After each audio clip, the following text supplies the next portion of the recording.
It's good to have an alternative, right, with some air conditioning. Yeah. And the bare minimum, some shade, because That's true. it was hot again yesterday. We got back up to 90.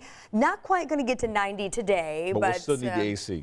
I would say so, yeah. 87 is no joke, especially if you're going to be outside for an extended amount of time. And I do want to encourage you to enjoy this sunshine today. Just play it safe.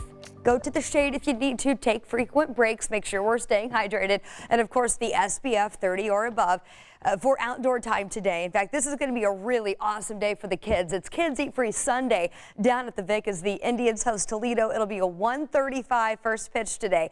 Temperatures will already be back in the low 80s after starting the day in the 60s right now. A mix of sun and clouds this afternoon as temperatures recover back into the upper 80s. Eventually later today by 4 o'clock we achieve that daytime high of 87 here in the Indy Metro. Looking at a slightly cooler high temperature to the north because of that northeasterly wind flow today, but still 85 over in Richmond, same deal in Muncie. Those numbers about 5 degrees above average for this type of year. And the farther south and southwest you go, warmer the temperature will be, pushing 90 down in Bedford this afternoon. Wanted to play out what this looks like from a sky condition standpoint. There will be some lingering clouds, especially over on the western side of the state early in the morning, but then everything clears back out. That northeasterly wind flow will continue to usher in that slightly cooler and drier air mass, so that's going to keep the mugginess factor down again for today. And that sky mostly clear, so lots of sunshine expected through the afternoon and then into the evening tonight. We'll call it clear as well. Sunset today officially at 9:09. We will still be very mild in the 80s for most of the evening hours. Then we take you into tomorrow, and we're going to continue to be influenced by that slightly cooler air mass getting into Monday, starting the day off in the upper 50s. Very refreshing there. Looks like a mix of sun and clouds again for tomorrow, so a dry day. Not quite as warm. We're going to continue to take the high down a few degrees each day, each week. Through this week, I should say, 84 on Monday afternoon for us here in Indy and 82 in Richmond.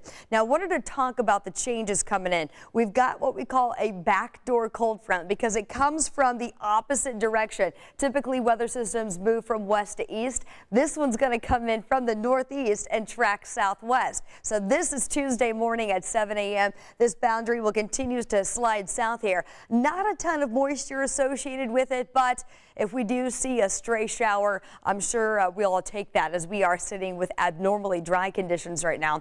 This is 6 p.m. on Tuesday, so it does look like we're still going to get in the low 80s at least before this front continues to slide through. And then eventually as we get into our Wednesday, that much more milder air mass will start to settle in and the temperature will continue to drop a bit for midweek. In fact, we're going to be a little below average for Wednesday into Thursday with highs dropping into the upper 70s. Those will be my picks of the week. That humidity factor remains low as well. Plenty of sunshine as we start to increase temperatures again Friday into Saturday. And as we head into next weekend, does look a little warmer for us with those daytime highs returning to the mid 80s.